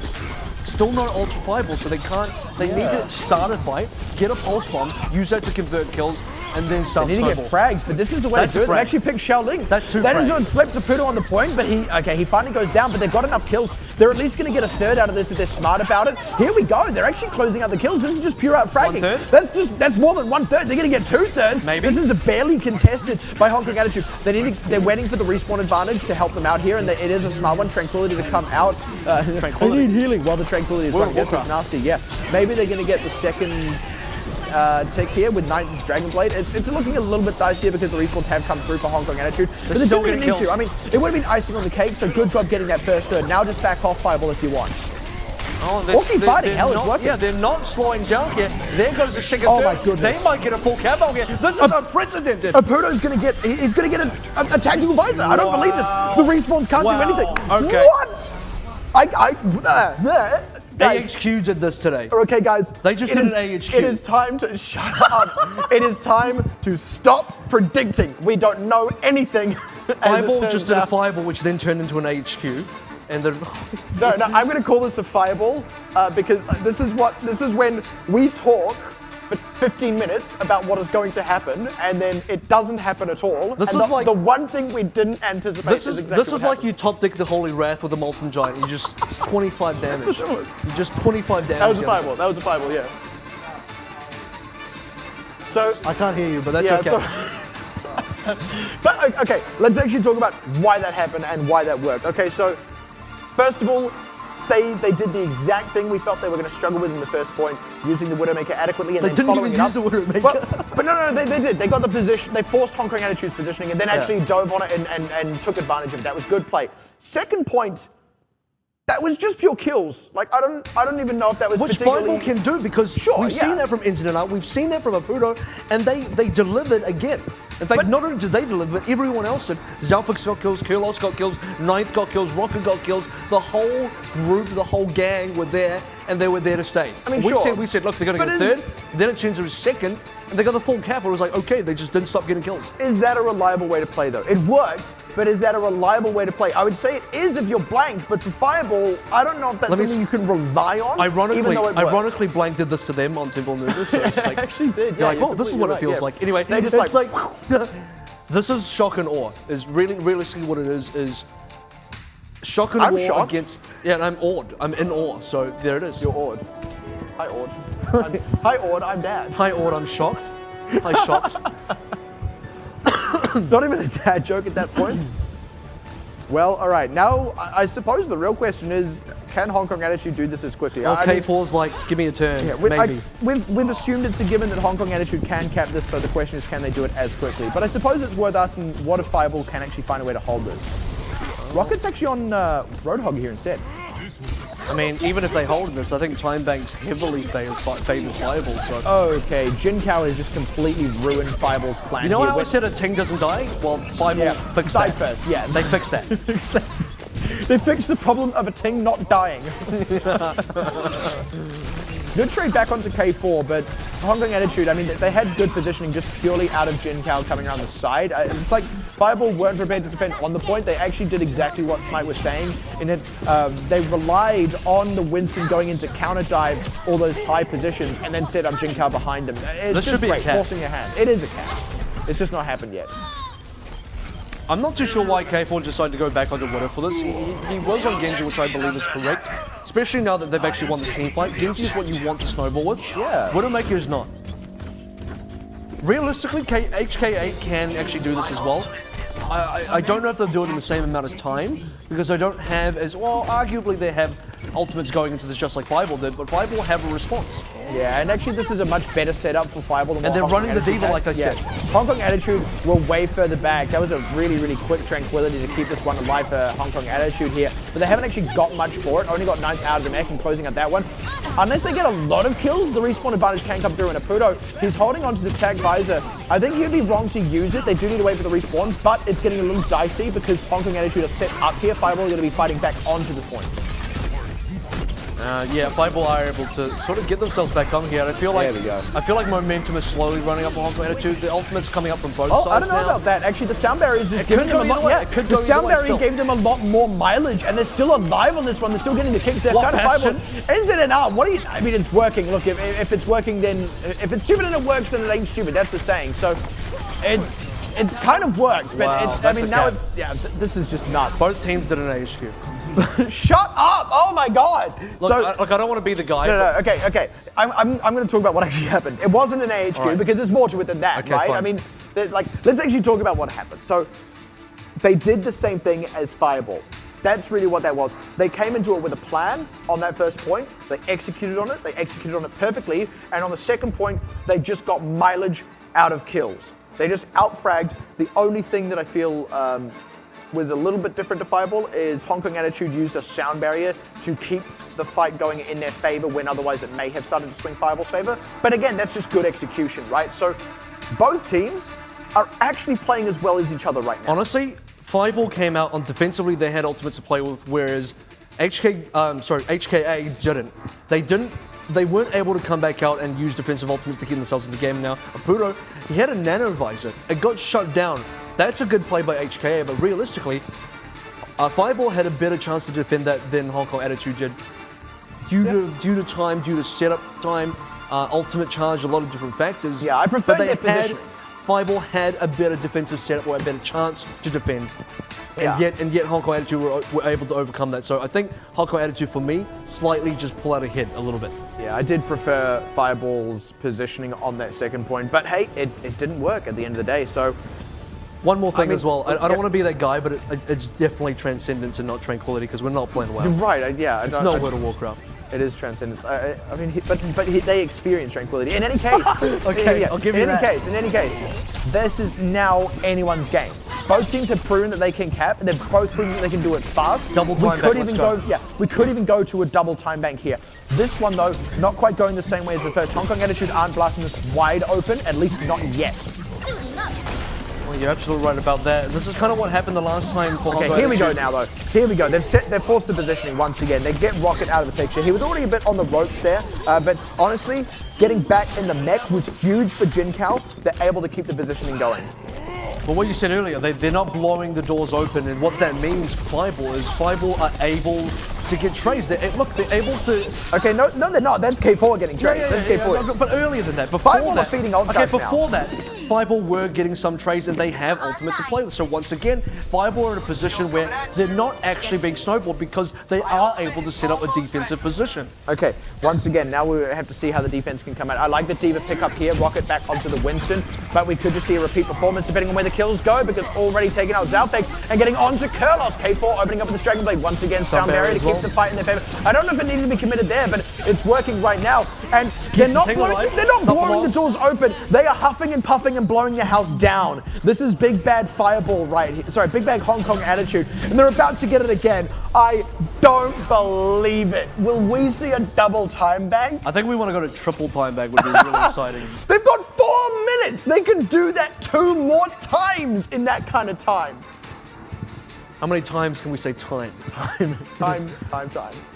It's time to stop saying time. Yeah, I think so as well. I'm gonna agree with you on that one. I don't believe it. But this is I'm starting to absolutely- believe it. I'm becoming a believer. Again, it's X-Files meets Naruto. I want to believe it. I just. This Okay, is so here's, unprecedented, So here's the honestly. thing. This is the second time now that Fireball That you've seen have. time? an opportunity to actually set up a defense. This isn't a situation where Hong Kong Attitude are necessarily snowballing their way through. Yes, they're carrying through momentum, but to really use that first fight snowball advantage, you have to have a situation where you're clearly way ahead of the defenders, and I don't think that's been the case. I think Fireball are dropping the ball a little bit on that second Dropping cap. the Fireball. Well, Second cap defense. to be fair, I would say so did Hong Kong Attitude. I mean, it's not like Fireball went into that second fight with many ultimates. In fact, they didn't really have any. They got a pulse bomb in the early stages. They got it during the fight, which is important. So, I guess the thing I want to say is we've seen Fireball execute once. This is going to test whether that was a fluke, Yeah, agreed. or whether they can actually do that same thing again and actually execute twice. I mean, it's quite a big question because honestly, on the first two maps, we did not see them execute in the same way they did last time around here on Temple of Anubis. Same thing out the gate here. Fireball taking the if it ain't broke, don't fix it approach. They need to get those kills, or at the very least follow up on the positioning. Last time they forced a lot of positioning out using a Pudo. I don't know if Hong Kong Attitude are going to fall for this again. Yeah, that was not the right start for them. I like the defense out of Hong Kong Attitude, taking the proactivity to knock out 9. But Fireball are still starting to get into position for this. They're kind of split up Hong Kong Attitude here. They're not getting any kills either. I mean, getting the kill to Shaolin does help them out, but They've lost Rocket. This is definitely not going to be a huge snowball. This is going to be a difficult and timely first checkpoint attack now. Good catch of the turret there, Anzid, and are going to top himself off and then should be able to finish off the turret. I didn't even notice the turbulent here actually, but I don't think the turret's been set back up either. Oh, never mind, there it goes. You didn't, and neither did Fireball. It did just go up just now, but Fireball are actually now able to get into position for this. They're really putting the hurt on Hong Kong Attitude. They need to close out the kills, quick start. There we go, getting the mango, the healer and CQB as well. They do lose a couple themselves, but they've got the favorable position here. They've forced Hong Kong Attitude into a really tight spot, and they know exactly where they are though, with that infra side as well. Apodo just swapping off means it runs out, but they're going to get the point cap here. Oh, let's At least hope they so. should. Yeah, you'd expect them to, but currently they don't. They just kind of ran out of steam from over there. There's like only K4 on the point, but no one else from Fireball was there. That's because Inzidanar was realistically the last member there. He got the last kill, but then he sort of got traded on himself. Fireball going to reset now. Couple of changes up to their composition, and they're losing ults for this. It's definitely not going to get momentum. Fireball went in for too many respawns rather than all committing to the point to follow up on what Enzidanar was doing. They didn't go and support their teammate, and I actually disagree with that because it's hurt them here. This time around though, executing much more cleanly, going to have more members on the point, won't have to deal with the same kind of issue as before. Committing a couple of ultimates to it is fine because they've got plenty of time to cap this second point out here. Unfortunately, they have a lot less time than Hong Kong Attitude, who by this, I'm going to use the time again, already had capped out the entire map. That's the last time you can And say they time. don't, please, and they don't have ultimate supply in here either. Meanwhile, Hong Kong Attitude have a full setup. K4 picked and big dive for Rocket, finding the right targets. 9, drawing the Diva off this point actually. This is really, really big for them. And Molten Core actually gets shut down. Apudo's got great positioning here, but Hong Kong Attitude, they got a lot of ultimates, they could get a lot of mileage. They get 2 already, and this is generally disastrous for the attackers. Yeah, K4 as well closing it out with his tech visor as the respawn comes in.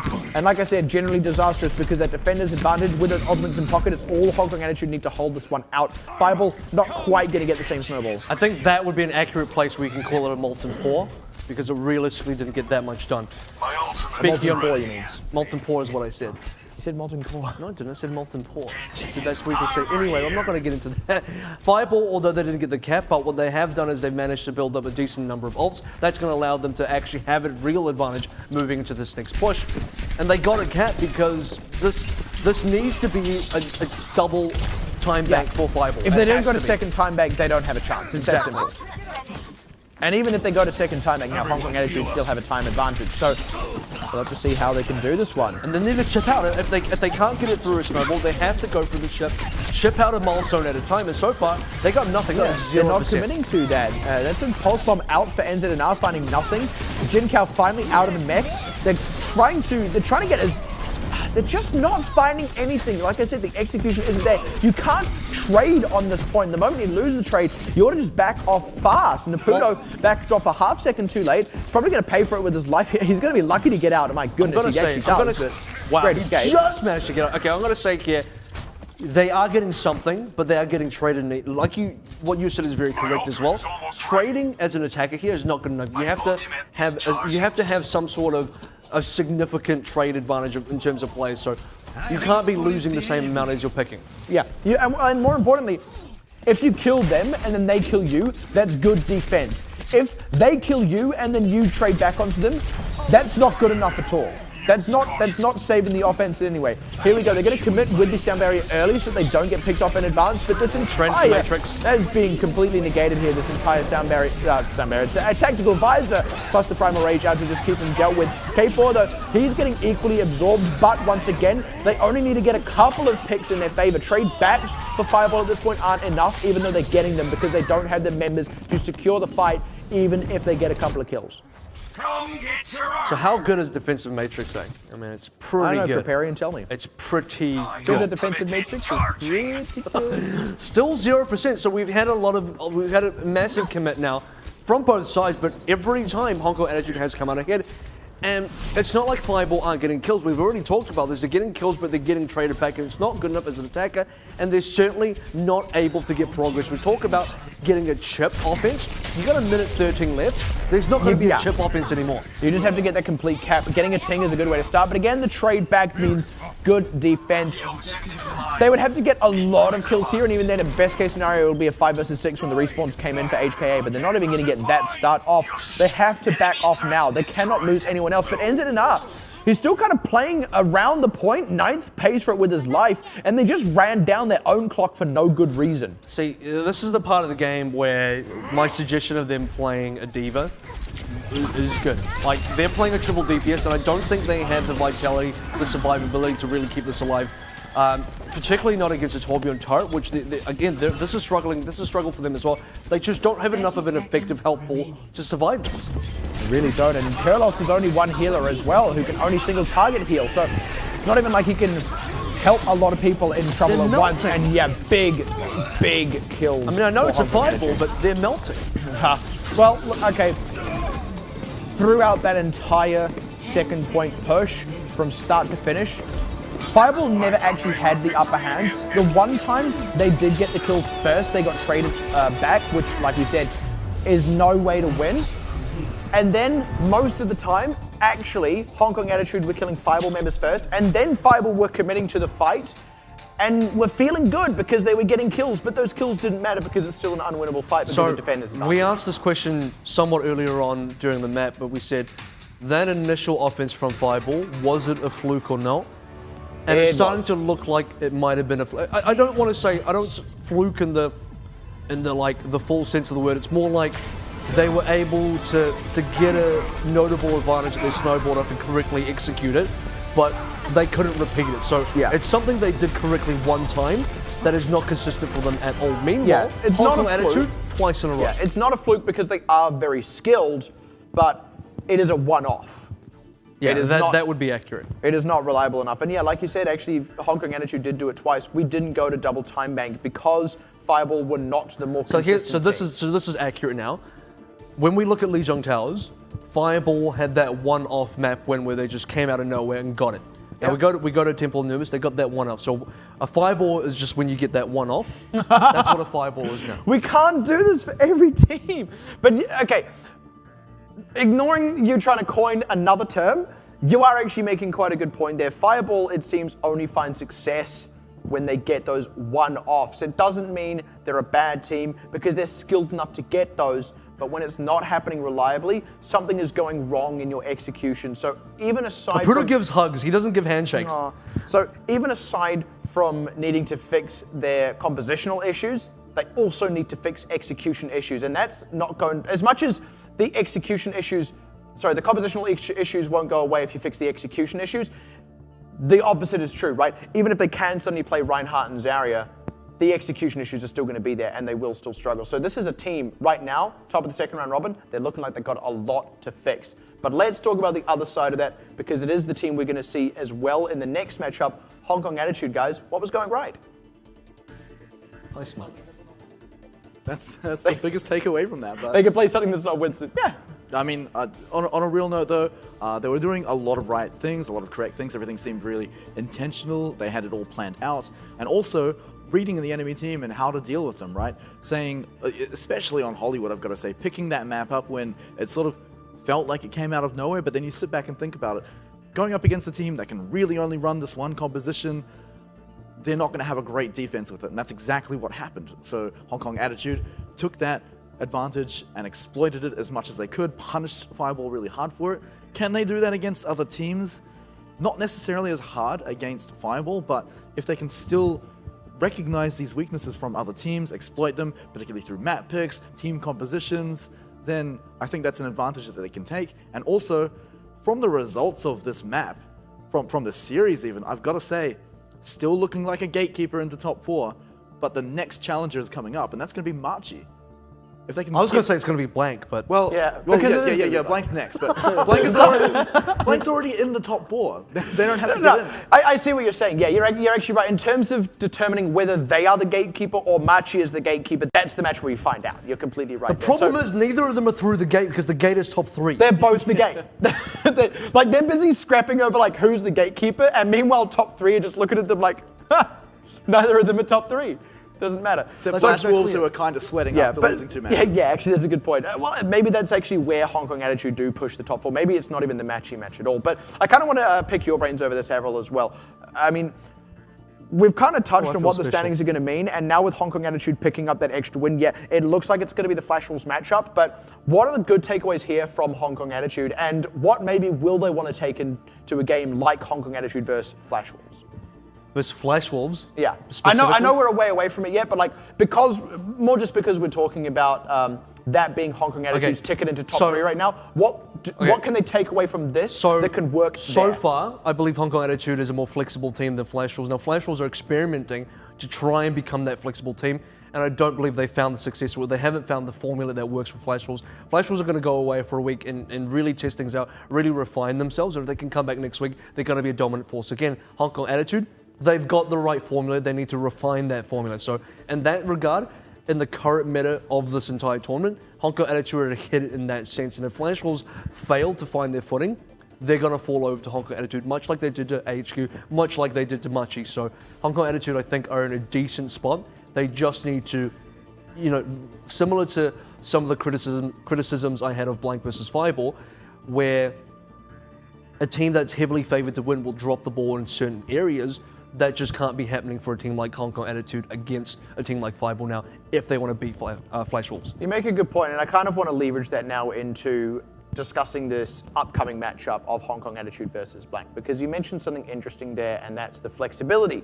This is very much a race that Blank have signaled the start of for the rest of these teams. It's the race to adopt triple DPS, and it is testing the flexibility of all these teams. And you're right, Flash Wolves kind of struggling with that, whereas Hong Kong Attitude, they've already got the baseline for it, they need to refine it. So I suppose this matchup against Blank is going to be a bit of a test of how much refinement it needs compared to who is setting the benchmark. So with that in mind, on paper, where do we feel Hong Kong Attitude are relative to Blank? Are they actually quite close to Blank and there's only a little bit of refinement left? I think it might be an interesting case of Hong Kong Attitude might be Blank's bogey team in the competition, in the sense that Blank have these amazing performances against everyone else, but for Hong Kong Attitude, whatever the reason it be, Hong Kong Attitude is a team that pulls one out against Blank when statistically and theoretically and on paper and everything, they just shouldn't. Now, I feel after watching Blank against Fireball and now watching Hong Kong Attitude against Fireball, Blank still looked far more dominant against Fireball. If that's my sort of metric, I'm going to say that Blank have improved since the last time we saw them against Hong Kong Attitude. Hong Kong Attitude, some improvement, not nearly enough. And certainly Blank did seem to have just a bit of a rough spot against Hong Kong Attitude. But Smart, I kind of want to catch your thoughts on this as well. I mean, where do Hong Kong Attitude actually sit relative to Blank, given that their last matchup was a bit of an oddball for both teams? So it was so close. I mean, it was to a 5th match. It was almost a reverse sweep coming out for Hong Kong Attitude. So that means that they won the assault map and then the payload map. So I feel like there's a big strength for that team for Hong Kong Attitude up against Blank on those maps. But like AVRL said, Blank has gone away. And if you look at the most recent matches against Fireball, which is the best thing we've got to go off right now, Blank smashed Fireball on assault. So I don't think that that's really going to be an issue. Also to mention is that during the interview with Blank, they were asked why they thought Hong Kong Attitude were the team that's come closest to beating them. And they say that it's because Hong Kong Attitude run a very similar composition to them. They're trying out this playstyle as well, not just composition. Playstyle, composition, the triple DPS is a big part of that. And it kind of messed with how Blank were playing, and because Blank thinks that this is one of the best compositions to run on quite a lot of maps, we see it come out a lot from them. Hong Kong Attitude are bringing it out too, and that's causing a lot of issues, or was causing a lot of issues for Blank to deal with. But coming into this matchup again, there's been more than an entire week of Blank since this last matchup. So my knowledge of how Blank operators, this is a different matchup that they have to prepare for. Yeah, certainly is. We are just going to go ahead and have a shot at translating this interview. We'll leave you in the capable hands of AVRL for that one. 大家好，我是 HKA 的 Jin Kao. 哎，刚刚在聊天的时候看起来没那么紧张啊，怎么现在开始紧张了呢？ Host says, why do you look so stressed now? 下面可以随便聊天呢。好了，那赶快进行我们的访问。在对于三刺客的发挥上，你自己觉得最困难的点是什么呢？我觉得三刺客这个阵容在斗争特工里面是非常难去拿捏的，非常难去掌握的。你们冷静，慢慢来，慢慢讲。因为他对于生存率，因为他本身3个刺客，他的血量一支闪光150，然后如果你说你要在一支元士或76或法拉，每一个人血量都很少，所以说你要在最短的时间内，然后做出集火，又或者是说你不能死，然后做出团队上要的东西，甚至是某一些战术搭配，一定要很确实的做出来。然后这个阵容才有办法打出它的效应。所以在使用这个阵容的时候，你会希望说，时间过快一点，然后赶快把它结束掉吗？对，速战速决那个概念。其实拿3次就是为了是要 rush 对方啊，rush 掉对方。Jin Kao's saying you have to be really quick and you have to sort of rush your opponents. You don't have a lot of health to work with. 这个阵容很难。It's very easy to die. 有时候我们在用的时候也是因为没有办法拿捏到一定，就是敌人的站位那个敌人的站位比较猥琐一点好了，然后猥琐一点，就是比较贱啊。比较贱，对，比较贱一点。 Because it can be quite hard to break through a fortified defense. In a really entrenched defense, it's triple DPS. You don't have the health pool to break through a strong defense. 可能就会被秒杀掉，我们自己会死。所以也很担心用这个阵容就是了吗？不是对方死就是我们死，就是一波流啊。好，你没有爆别人，你就会爆。 好，抱着必死的决心，就是派出这3刺客阵容就对了。好，其实，在刚刚的比赛当中，在第3段好莱坞的时候，其实前面都还蛮顺，但为什么到第3段的时候突然卡住呢？发生什么事情了？其实是在于他们战术的布局。你看，他们其实最后的人都站很远。 对我们的刺客阵，我们要跳过去这段期间，就是会被他们的76啊、和尚啊。She's saying, how did your momentum stop on the third checkpoint of your attack on Hollywood? 或者是闪光一直绕车一打我们。 And he's saying the distance, the combat distance between the two teams was so long, their DPSs couldn't effectively jump on the other team. 换一道墙上来，然后让我们可以跟对方拉近，对，然后才变得比较好打。 所以后来是有改变这样的策略就是了。因为 also the closed spaces versus the open spaces in the first two checkpoints 太多东西 made it very difficult. 然后才突然脑袋转到，可以这样打。但最终这场比赛还是赢了下来。但是下一场比赛可不好打哦，你们要面对到的是目前还没有输过的 Blank Esports， 有什么想法呢？我们今天是有准备而来的 ，Blank 今天小心一点。How you going against Blank? Jin Kao saying, we've been preparing for this. Blank should watch out. 希望他们加油。怎么突然弱掉？ But then he's saying, but I hope they still do well. And the host is saying, wait, you just pulled the 180. You just said watch out, Blank, and then you said, but do well. What is your stance on that? And so then he came back and said, no, they're gonna lose then. Just totally. So he just pulled like a couple 180s. Just like flip-flopping back and forth. Like, well, like maybe it's like he's actually just a fan of the team. He's like, I want to win, but these guys are like, they deserve it so much. But we're gonna win. They got to watch out. But it'd be really great if they won too. Like he just can't decide. I want to win, but I respect them. But I want to win. Yeah. It's kind of interesting though. Speaking of Blank there, because we've talked so much about the last time those teams met, and I mean even just discussing whether or not it means anything, because during the game we identified mistakes from both teams, but then, you know, by their own admission, Blank did feel legitimately challenged as well. It wasn't just like, oh yeah, it only looked bad because we were making mistakes. So I feel like so many questions still exist around this matchup. It's almost impossible to say what is going to happen, and I think you're quite right. Maybe this is just, you know, the blue shell team for Blank Esports. I mean, It would definitely make the tournament a whole lot more interesting. I mean, we talk about how Marchi has been messing things up in the rankings, and then AHQ is doing the same thing, both of beating Flash Wolves, who previously were sitting up top at second. But then we come back and look at, well, Blank is still undefeated. So as much as the bottom 7 are still making it a little more interesting, the bottom seven, that's what it is. It's sitting on the throne while the peasants are fighting. Exactly right. That's what it feels like right now. So if Hong Kong Attitude do actually pull out a victory here, They're Aladdin. they're Aladdin. Could you elaborate, please? No, I don't. No, seriously. No, I want you've got to know. back this up. I don't know. They're like the peasant. I don't even know. I don't watch enough Disney. Let's just. I'm done. That's fine. Okay, look. all Just right. keep going. So You're done. That's what's happening here. Yeah, cool. Oh my god.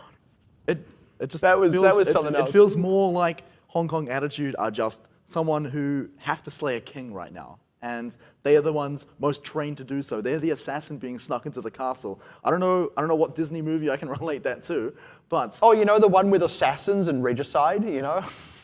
I mean, That actually probably is a lot of it. people do die in Disney movies. It happens. Lion King. I just want to say, I'm going to fully call this out. Production is saying Tangled. In Tangled, the king and queen are like perfectly adequate people. No one's trying to kill the monarchs. Like it's just a wholesome story about people falling in love, man. Tangled is a great film. I cried during Tangled. I don't know about you guys. I should have cried. I was sitting there like, the lanterns are for you, Rapunzel. The horse was my favorite character. The horse was outstanding. There's always a sassy horse in a lot of Sassy Disney horse. movies. It's a common character, and you wouldn't think so, right? A sassy A horse. sassy horse. They do like their sort of sassy humanoid animals. I hear actually they styled his mannerisms after a dog. That makes so much sense. Right. It's kind of interesting, isn't it? Yeah. Okay, so And the we've frying esta- so pans. I think Battlegrounds picked up the frying pan thing from Tangled. Probably. So we've established Hong Kong Attitude are that horse from Hong Kong Tangled. Attitude. So they, are the sassy horse from so they Tangled. need to be like Jamie Lannister and be the Kingslayer right I now mean, to take I was down Blank. trying to go with that. No, but, because like, he was Jamie- trusted. He was a Jamie- trusted advisor to the king. He was a part of the king's guard. Hong Kong Attitude. Blank don't trust them. They're threatened by No, them. but they're trying terrified. to buy their trust, right? In the interview, he says, "Oh, they better look out." Oh, but, That's it. But actually, I want them to win. Oh, you've figured it out, exactly. man. Oh, Game of Thrones, the politics at play. This is intense, man. Absolutely But to be intense. fair, Jamie Lannister could beat so many other swordsmen, and Hong Kong Attitude still haven't beaten Flash Wolves and AHQ. Well, he can't now. He's got the wrong hand for it.